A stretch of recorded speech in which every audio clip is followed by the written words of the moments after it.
Commander Jake Harrison was drinking his third cup of coffee when the universe changed forever. The communications array at Luna Station had been quiet for hours. Just the usual chatter between Earth and the outer colonies. Nothing that would make history. Then the signal came. At first, it sounded like static mixed with whale songs. The computer systems went crazy trying to process it. Red lights flashed across every monitor in the communication center. Jake set down his coffee cup and walked over to the main console. "What the hell is that noise?" he asked Sergeant Pete Collins, who was frantically typing commands into his workstation. "Sir, I have no idea. It's coming from outside our solar system, way outside. The signal is using frequencies we've never seen before, and sir..." Pete paused, looking confused. "The computer says it's trying to communicate." Jake felt his heart speed up.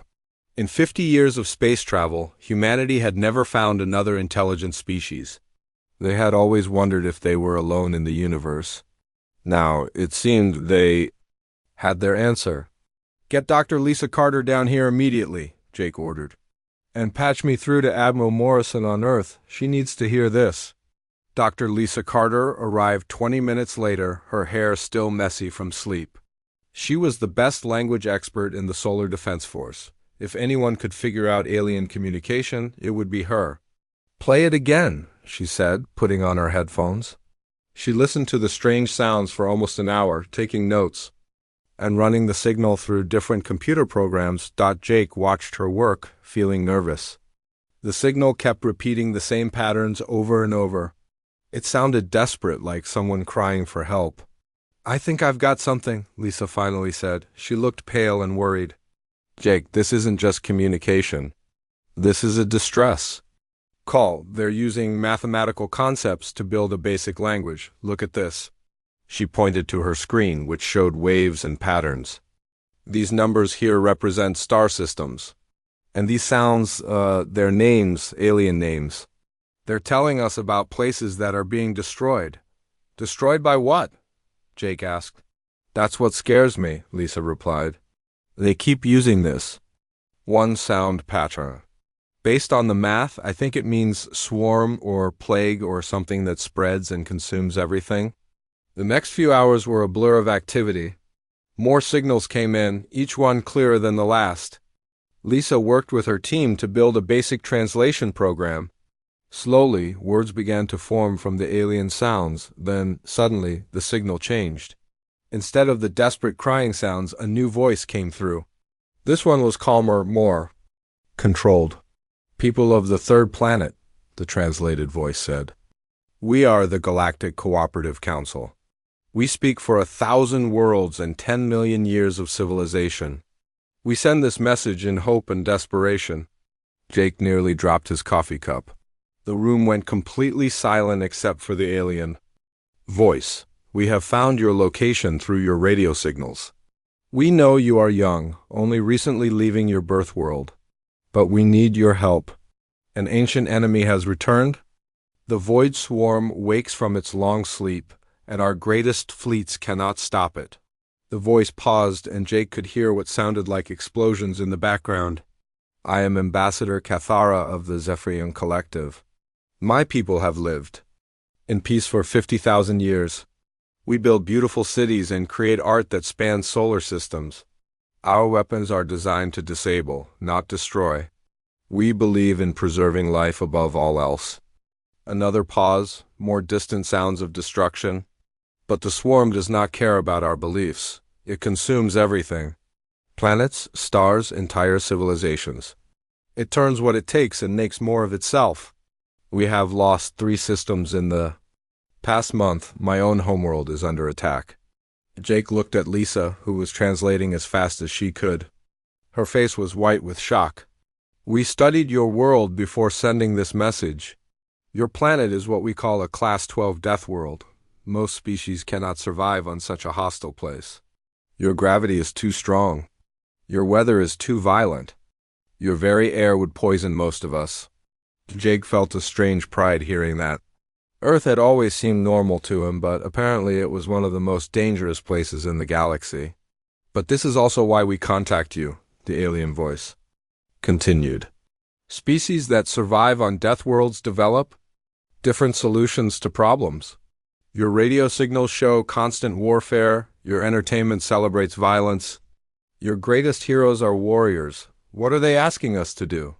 Jake whispered as if hearing him. The alien answered, "We are asking the newest children of the galaxy to save civilizations that are millions of years old. We are asking you to teach us how to fight like Deathworlders. We are asking you to show us how to destroy completely, because we have forgotten how to kill." The transmission ended with coordinates, a meeting point at the edge of human space. Admiral Kate Morrison arrived at Luna Station 6 hours later. She was a tough woman with gray hair and scars from the Mars colony wars. She listened to the recording 3 times without saying a word. "How many ships do we have?" she finally asked. "Oh. Together, maybe 300 combat vessels," Jake replied. "But Admiral, these aliens are talking about fleets that span star systems. We're nothing compared to them." "Wrong," Morrison said firmly. "We're exactly what they need. Get me President Ryan Davis on the secure line, and start pulling together every captain, every ship, every weapon we have." "Ma'am, are we really going to war against something that defeated aliens with millions of years of technology?" Morrison looked at Jake with a cold smile. "Son, they didn't call us because we're the strongest or the smartest. They called us because we're the meanest thing in the galaxy, and we're just crazy enough to fight when everyone else runs away." She headed toward the door, then stopped. "Oh, and Jake? Start calling it what it is. This isn't just first contact anymore. This is humanity's application to join the galactic community. And we're going to write it in fire." Image description. For Leonardo AI, a futuristic military command center on a space station with large viewing windows showing Earth and the moon in the background. A serious-looking male commander in a dark blue military uniform stands next to communication equipment, displaying alien signal patterns and star charts. Holographic displays show mathematical symbols and alien script being translated. The lighting is dramatic with blue and white glows from the computer screens. The scene has a sense of urgency and importance, representing humanity's first contact with aliens. 72 hours after the alien transmission, every human warship in the solar system was moving toward the meeting point. Captain Ben Taylor stood on the bridge of the UES Defiance, watching dozens of ships form up around his flagship. He had never seen so many vessels in one place. "Sir, we have confirmation from the outer colonies," reported Lieutenant Sam Morris from his communication station. "The mining platforms are sending their security ships. Even the cargo haulers are volunteering to carry supplies." Ben nodded, feeling proud and worried at the same time. In 3 days, humanity had put together the largest fleet in their history. But he knew it was still tiny compared to what the aliens had described. "Captain Taylor, incoming priority message from Admiral Morrison," announced Ensign Carol Lewis. "Put her through," Ben said. Morrison's face appeared on the main screen. Behind her, Ben could see the organized chaos of Earth's military headquarters. People were running everywhere, carrying data tablets and shouting orders. "Ben, you're now in command of the combined fleet," Morrison said without any greeting. "We're calling it Task Force Deathworld. Your job is to keep everyone alive long enough to figure out how to win this war." "Understood, Admiral." "What about the aliens? Any word on when they'll arrive?" "They're sending a delegation to meet us at the edge of our system. 3 ships. Ben, I need you to understand something. These aliens have technology we can only dream about. But they're terrified of us. Try not to make it worse." The connection ended, leaving Ben staring at the empty screen. He had commanded ships in battles against pirates and rebels, but this was different. This time, the entire human race was depending on him. Commander Amy Rodriguez was having similar thoughts as she checked her fighter squadron one last time. The Hellfire Squadron was made up of the best pilots from every colony and military branch. 30 fighters, each one armed with enough firepower to level a city. "Listen up, people," Amy said over the squadron radio. "We're about to meet aliens. For the first time, I want everyone on their best behavior. That means no showing off, no unnecessary risks, and absolutely no comments about how their ships look. What if their ships look really weird? Asked Lieutenant Tony Clark, one of her younger pilots. Then you keep your mouth shut and your weapons ready, Amy replied. These aliens are older than our entire civilization. Show some respect. But even as she said it, Amy was checking her weapon systems. The aliens might be friendly, but the things they were fighting definitely were not. Every pilot in the squadron had seen the recordings of destroyed alien worlds. Whatever the void swarm was, it left nothing behind but empty space. Dr. Marcus Webb was in his laboratory on the science vessel UES Discovery, studying every piece of information the aliens had sent. The data was incredible. Star charts showing thousands of worlds, technology readings that were beyond human understanding, and most importantly, detailed scans of the enemy. Nina, come look at this, Marcus called to Dr. Nina Foster, who was working at another terminal. Nina walked over and looked at the holographic display Marcus had created. It showed a three-dimensional image of a void swarm ship rotating slowly in the air. It's beautiful, Nina said, then immediately felt guilty for the comment, but Marcus understood what she meant. The swarm ship didn't look like a machine. It looked organic, almost alive. Its surface was covered in patterns that seemed to shift and change as they watched. That's the problem, Marcus said. Look at these readings. The ship is partially alive. It grows, it adapts, it heals damage by rebuilding itself. The aliens have been trying to fight it like it's a normal enemy ship. But it's not, Nina realized. It's more like fighting a disease or a virus. Exactly.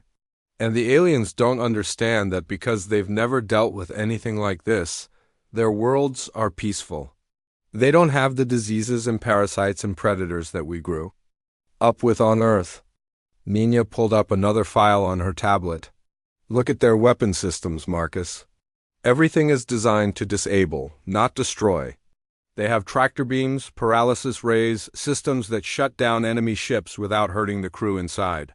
While we have nuclear missiles, plasma cannons, and kinetic bombardment systems, Marcus added grimly. No wonder they called us. The alien ships arrived exactly when they said they would. 3 vessels that looked like they were made of crystal and starlight. They were beautiful, but Ben could see that they were also damaged. Scorch marks covered their hulls, and one ship was missing part of its wing structure. This is Ambassador Cathara of the Zephyrian Collective, came the translated voice over the radio. We request permission to come aboard your flagship. Permission granted, Ben replied. Docking Bay 2 is open for you. 20 minutes later, Ben was standing in the docking bay watching the alien shuttle land. It touched down without making any sound, like it was floating on air. The door opened and 3 figures stepped out. Ben had seen pictures, but meeting them in person was different. The Zephyrians were tall and thin, with pale blue skin and large dark eyes. They moved like dancers, every step graceful and precise. They wore robes that seemed to be made of light itself. Ambassador Cathara approached Ben and made a complex gesture with her hands. Captain Taylor, we are grateful that you answered our call for help. We're honored to meet you, Ambassador, Ben replied, trying to match her formal tone. We're ready to help however we can. Cathara looked around the docking bay, taking in the military equipment and armed guards. Captain, may we see your war plans? We need to understand how humans approach combat. Ben led the aliens to the main briefing room, where his senior officers were waiting. Amy Rodriguez was there, along with Marcus Webb and Nina Foster. Maps of the alien sectors covered the walls, marked with battle plans and target priorities. These are our preliminary strategies, Ben began, pointing to the displays. We've identified key swarm positions and planned attack routes that maximize damage while minimizing our losses. The aliens studied the plans in silence. Ben watched their faces, trying to read their expressions. Finally, Cathara spoke. Captain Taylor, these plans involve destroying entire star systems, only if necessary, Ben replied. We believe the swarm uses the resources from conquered systems to build more ships. If we can deny them those resources, you would destroy inhabited worlds to win a war? Another alien asked, her voice filled with shock. Amy stepped forward. Ambassador, with respect, you called us because your methods weren't working. Sometimes you have to break things to save them. The aliens looked at each other, communicating in rapid whistles and clicks that the translation system couldn't follow. When they turned back to the humans, Kithara's expression was unreadable. We understand now why your world is classified as a death world, she said quietly. We have asked for help from predators. We only hope we can control what we have unleashed. Image. Description for Leonardo AI. A massive space fleet assembled in formation around a large flagship. Hundreds of different human warships, battleships, cruisers, fighters, and support vessels are arranged in precise military formation against the backdrop of space and stars. In the foreground, 3 elegant alien ships with crystalline, organic-looking designs approach the fleet. The human ships are angular and heavily armed with visible weapon systems, while the alien vessels appear more graceful and artistic. The scene shows the contrast between human military might and alien elegance, with Earth visible in the distant background. The journey to the war zone took 6 days through what had once been the jewel systems of the galaxy. Captain Ben Taylor stood on the bridge of the UES Defiance, watching the ruins of the Altarian Empire drift past his ship. What had been a system of 12 beautiful worlds was now nothing but broken metal and dead rock.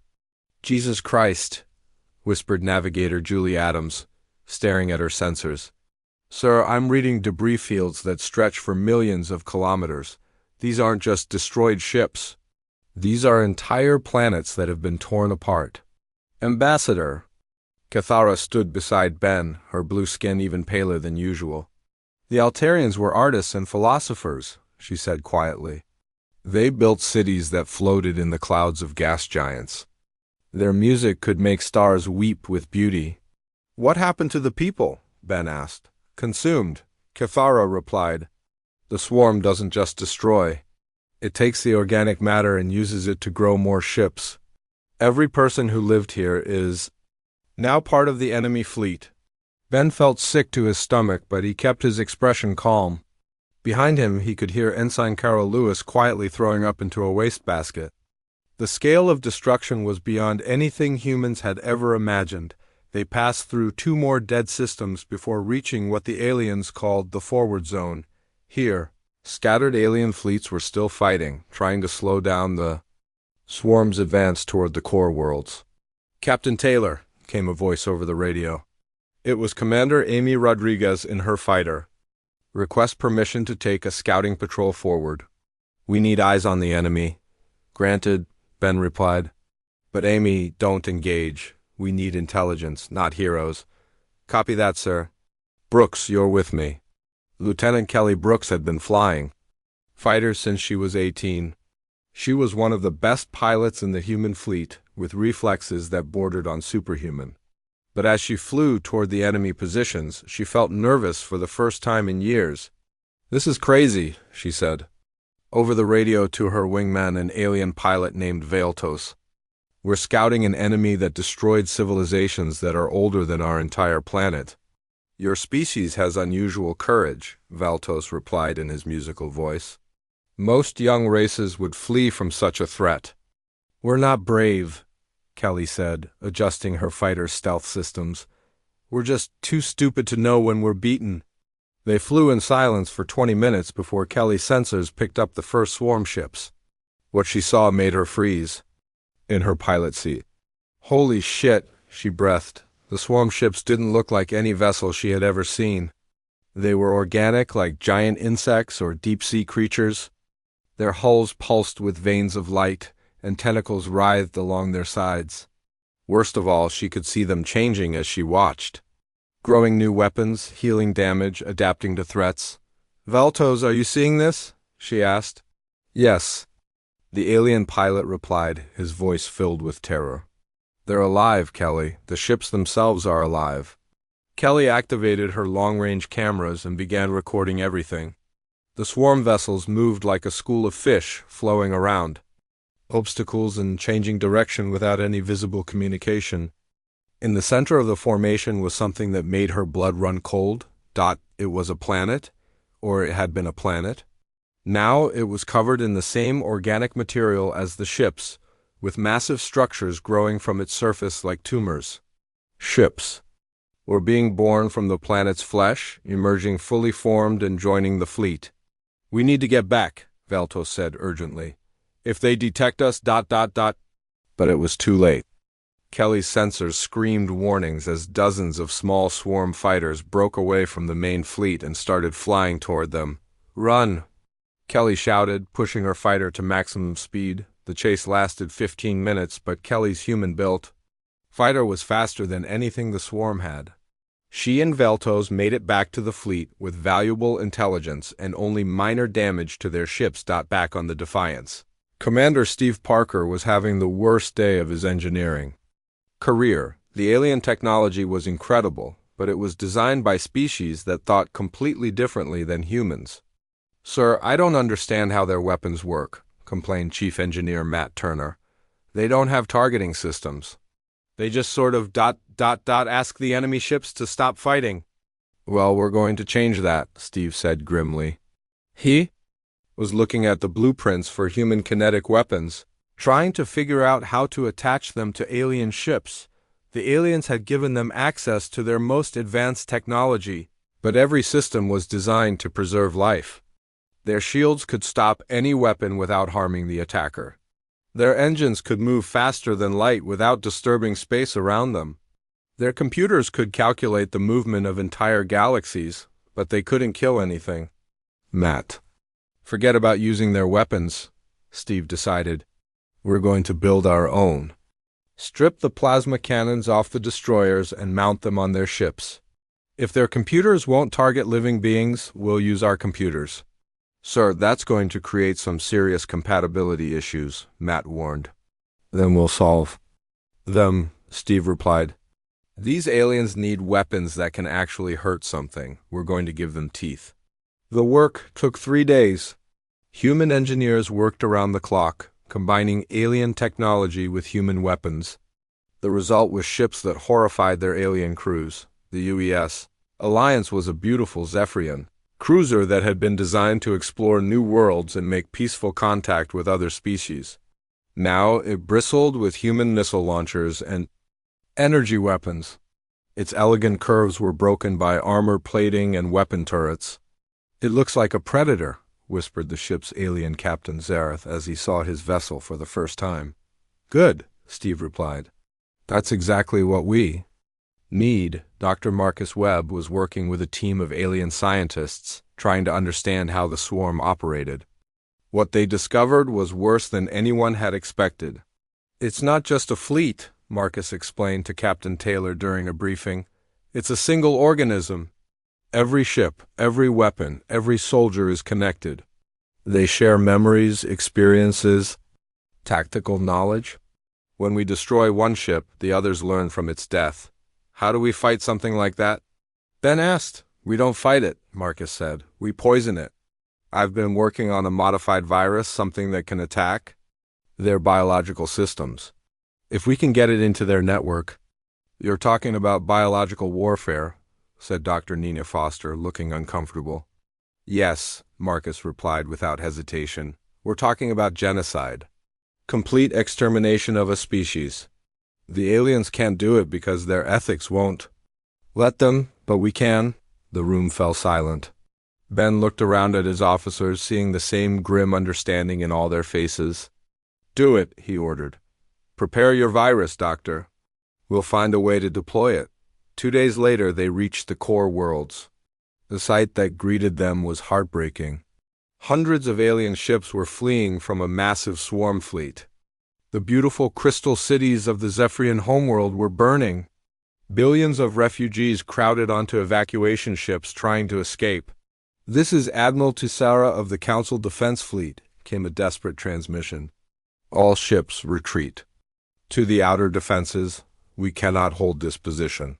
Then watched the alien fleet running away, their elegant ships no match for the swarm's endless hunger. In the distance, he could see the enemy approaching like a living storm, consuming everything in its path. All ships, this is Captain Taylor, Ben announced on the fleet-wide channel. Prepare for attack. We're not here to evacuate. We're here to end this. The alien crews on the hybrid ships looked at their new weapons with a mixture of fear and hope.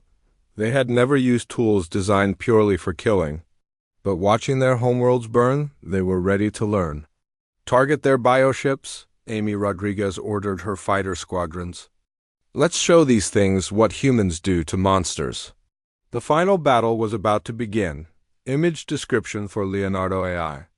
AA. Massive space battle scene showing the contrast between fleeing elegant alien crystal ships and an approaching dark, organic swarm fleet. In the foreground, modified alien vessels now bristling with crude human weapons prepare to make a stand. The background shows a beautiful blue and white planet under siege, with cities burning on its surface. The swarm ships look like living creatures, organic, tentacled, and pulsing with dark energy. Human fighters weave between the larger ships, while the hybrid vessels represent the merger of alien beauty and human brutality. The scene captures the moment before the final desperate battle begins. Admiral Kate Morrison watched the alien fleet retreat through the main view screen on the UES Defiance. Hundreds of beautiful crystal ships were running away from the swarm, their crews abandoning their homeworld to save their lives. She understood their choice, but she was not going to make the same one. Captain Taylor, open a channel to all ships, Morrison ordered. Her voice was calm, but Ben could see the fire in her eyes. Channel open, Admiral, Ben replied. Morrison stood up and faced the camera. Behind her, the bridge crew continued working at their stations, preparing weapons and checking systems. Every person on the ship knew what was coming. This is Admiral Morrison to all human and allied vessels, she began. I know what you're thinking. The enemy is too big, too strong, too many. The aliens who built civilizations when Earth was still, cooling or running away. Why should we stay and fight? She paused, looking directly into the camera. We didn't come here to save what's left. We came here to end this. The swarm thinks it can consume everything in the galaxy. Today, it learns that some prey bites back. All ships, attack formation, we're going straight down their throat. The human fleet began moving forward while the alien ships continued their retreat. Ambassador Cathara stood on the bridge, watching in horror as the human vessels accelerated toward certain death. Admiral, this is suicide, she said. The swarm has thousands of ships. You have barely 300. Quality over quantity, Ambassador, Morrison replied.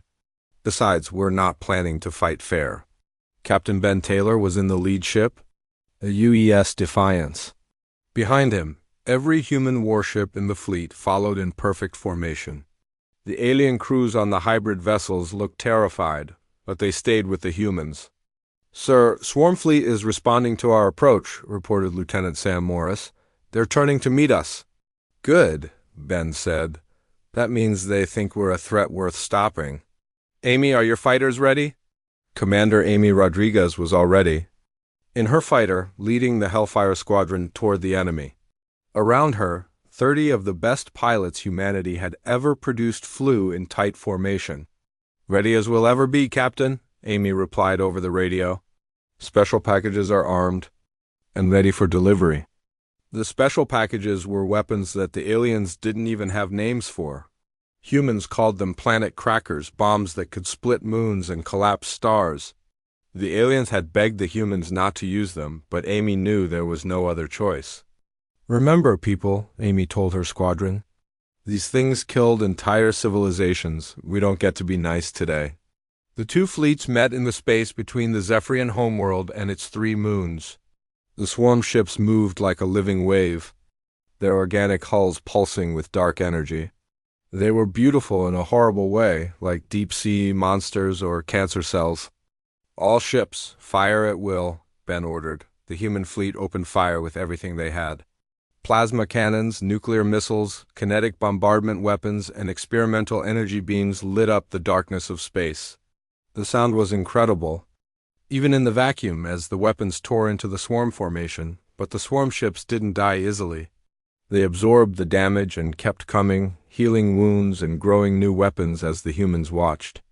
Sir, our weapons are barely scratching them, reported Chief Weapons Officer Don Cooper. They're adapting to everything we throw at them. Then we throw something they can't adapt to, Ben replied.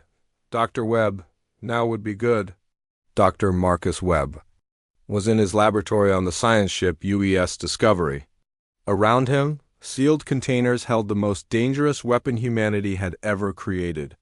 It was a virus, but not one that attacked normal life. This virus was designed to eat the biological systems that made the swarm ships live. Virus is ready for deployment, Marcus announced over the radio, but I need to get close to their main ships to release it. Leave that to us, Amy said from her fighter. Hellfire Squadron, protect the doctor? Everyone else, time to show these monsters what humans do when we get angry. Amy led her squadron in a desperate charge toward the heart of the swarm fleet. The alien fighters tried to stop them, but human pilots had been training for combat since they learned to walk. They flew through enemy fire like they were dancing, their weapons cutting through swarm ships like knives through butter. Behind them, the Discovery followed, protected by a wall of human fighters. Dr. Webb watched through his viewscreen as the battle raged around his ship. He had never seen violence like this. The humans fought with a precision and brutality that amazed him. Target acquired, Amy announced. I see their command ship. It's the big one that looks like a giant spider. The swarm command ship was massive, easily 10 times larger than any human vessel. It was covered in weapons and armor with tentacles that reached out to grab enemy ships and crush them. Amy, use the planet crackers, Ben ordered from the Defiance. Clear us a path. Amy armed her special weapons and fired them directly into the swarm formation. The explosions that followed were unlike anything the aliens had ever seen. Entire sections of the enemy fleet simply vanished, torn apart by weapons that could crack worlds. The aliens watching from their retreating ships were silent with shock. Ambassador Cathara whispered a prayer in her own language. These humans were not just fighting the swarm, they were destroying it completely, using weapons that scared her more than the enemy. Path is clear, Amy reported. Doctor, you're up. The Discovery flew through the gap Amy had created, heading straight for the swarm command ship. Marcus released his virus into space, watching as invisible death spread through the enemy formation. At first, nothing seemed to happen. Then slowly the swarm ships began to change. Their organic hulls started to rot and decay. The living systems that powered them began to die. It's working, Marcus said in amazement. The virus is spreading through their biological network. They're trying to adapt, but it's changing faster than they can respond. The effects spread like wildfire through the swarm fleet. Ships that had been growing and healing suddenly began falling apart. The network that connected them was turning against itself, carrying death instead of information. All ships press the attack, Morrison ordered. Don't give them time to recover. The human fleet moved forward like a pack of wolves, tearing into the dying swarm ships.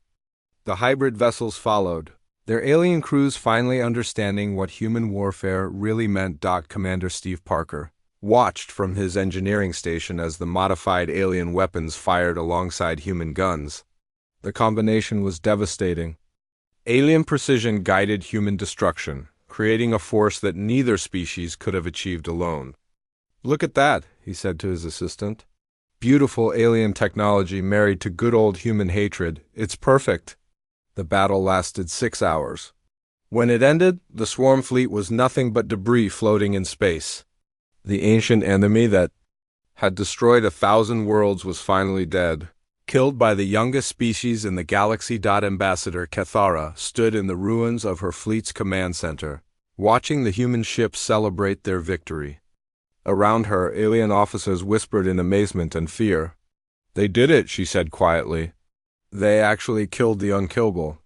But as she watched the humans dance and cheer, she realized something that chilled her to the bone. The humans hadn't just won a battle, they had enjoyed it. They had taken pleasure in destruction, found joy in violence. What have we unleashed? She asked herself. The galaxy was safe, but now it had a new question to answer. Who would protect them from their protectors? Image description for Leonardo AI: an epic space battle in progress with human warships firing. Massive energy beams and explosions lighting up the darkness. Human fighters weave between enormous organic swarm creatures that look like spaceborne sea monsters with tentacles and pulsing bioluminescent hulls. In the center, planet-cracking explosions create brilliant white flashes that tear through. Enemy formations. Modified alien ships with human weapon attachments fight alongside pure human vessels. The scene shows controlled violence and tactical precision as the human fleet systematically destroys a much larger organic enemy force. Debris and energy discharges fill the space between a blue planet and its moons in the background. The silence after the battle was strange.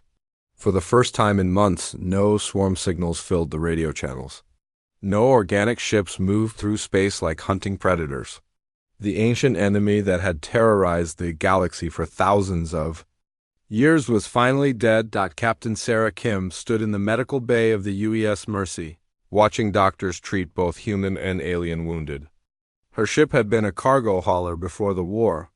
Now it was the largest hospital ship in the fleet, filled with beings from a dozen different species. "How many did we lose?" asked Dr. Lisa Carter, who was helping translate for alien patients, who couldn't speak human languages. 43 ships? Sarah replied quietly. Over 2,000 people. But considering what we were fighting, it could have been much worse. Through the medical bay windows, Sarah could see the debris field, where the swarm fleet had died. Pieces of organic ships drifted like dead fish in an ocean of stars. Human salvage crews were working carefully, making sure no part of the enemy was still alive. "Dr. Carter," called one of the alien patients, a young Zephyrian pilot named Kurith, "is it true that humans consider this a small battle?" Lisa looked confused. "What do you mean?" "On my world, we studied your history before we met you," Kurith explained. "Your species has fought wars where millions died. This battle killed only thousands. Do you think of it as a minor victory?" Lisa didn't know how to answer.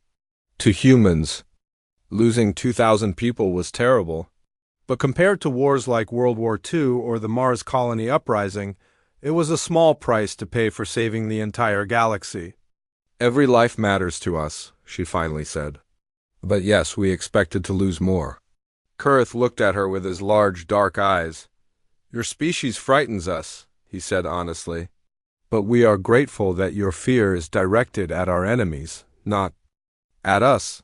3 days later, the Galactic Council sent a formal delegation to meet with the human fleet. The meeting took place on the UES Defiance. In the same briefing room where the war plans had been made, Ambassador Cathara led the alien delegation. With her were representatives from 50 different species, each one eager to thank the humans for their salvation. But Captain Ben Taylor could see the worry in their eyes.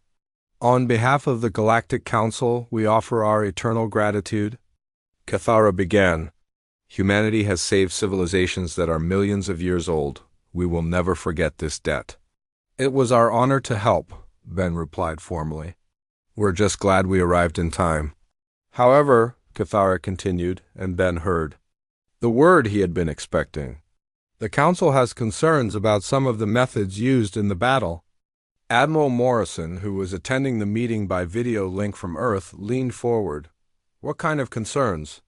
"The biological weapon that Dr. Webb created," said another alien representative. "This one from a species that looked like walking trees. It was designed to cause complete extinction. Such weapons are banned by galactic law." "Galactic law didn't stop the swarm from eating your people," Morrison replied coldly. "Would you rather we had followed the rules and let everyone die?" The aliens looked uncomfortable.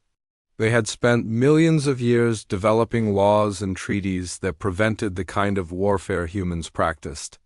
But those same laws had made them helpless against a truly ruthless enemy. "We understand that extreme measures were necessary," Cathara said diplomatically. "But the Council needs assurance that such weapons will not be used again." "Against peaceful species? Never," Ben promised.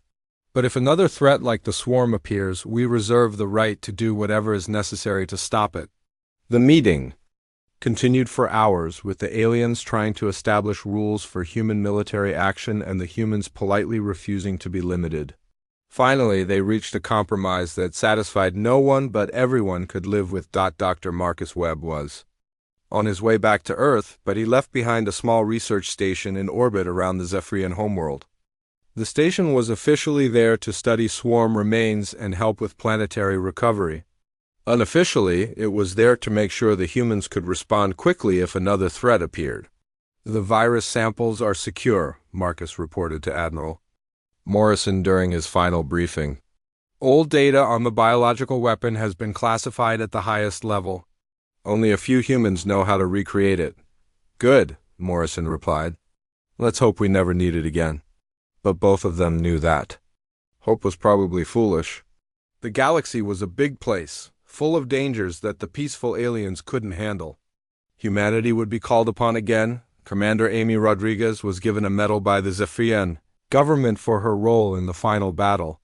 The ceremony took place in the rebuilt capital city of their homeworld, with millions of aliens watching. "The humans showed us that sometimes violence is the only answer to violence," the Zephyrian leader said as he presented the award. "We pray we never forget this lesson." Amy accepted the medal gracefully, but privately she thought the aliens would forget very quickly. They were too gentle, too civilized to remember the hard truths that humans lived with every day, 6 months. After the battle, Admiral Jake Harrison arrived at the Council homeworld to establish the first human embassy. The building was designed to look peaceful and welcoming, but everyone knew it was also a fortress that could withstand a siege. "The humans are here to stay," Jake announced during his first public address to the Council. "We're not conquerors or rulers, we're the galaxy's guard dogs. We sleep quietly in the corner, but when danger comes, we bite." The speech was translated into 1,000 alien languages and broadcast across the galaxy. Some species welcomed the protection. Others worried about living next to predators, but all of them understood the message. The galaxy had a new protector, one that was willing to do the things that civilized beings could not. Years passed. Human ships patrolled the borders of known space, watching for threats. Human scientists worked with alien researchers, sharing knowledge and building new technologies. Human diplomats learned alien languages and customs, trying to bridge the gap between species. But everyone remembered the Battle of Zephyr, where the youngest species in the galaxy had destroyed an enemy that had defeated everyone else. In schools across 1,000 worlds, alien children learned a new lesson alongside their mathematics and literature. When the darkness came for the galaxy, when civilized methods failed and all hope seemed lost, they had called for help, the humans answered. And the darkness learned to fear. The lesson was simple and terrible and true. Sometimes the monsters you need to fear are the ones on your side. But sometimes those monsters are the only thing standing between you and something worse. Humanity had found its place in the galaxy. They were the civilization's guardian predators, the ones who could do what others could not. They would protect the innocent and preserve peace through the threat of overwhelming violence. It was not the role anyone had expected for the newest species in the galaxy. But it was the role they were born to fill. The Deathworld had given the galaxy exactly what it needed: controlled monsters who chose to be heroes. The end of one story. The beginning of humanity's greatest responsibility. Image. Description for Leonardo AI. A majestic space scene showing a rebuilt alien city on a blue planet surface, with crystalline spires and floating structures gleaming in the sunlight. Above the planet, human warships patrol in formation alongside elegant alien vessels representing the new alliance. In the foreground, a formal ceremony takes place in a grand alien building where human officers receive medals from grateful alien leaders.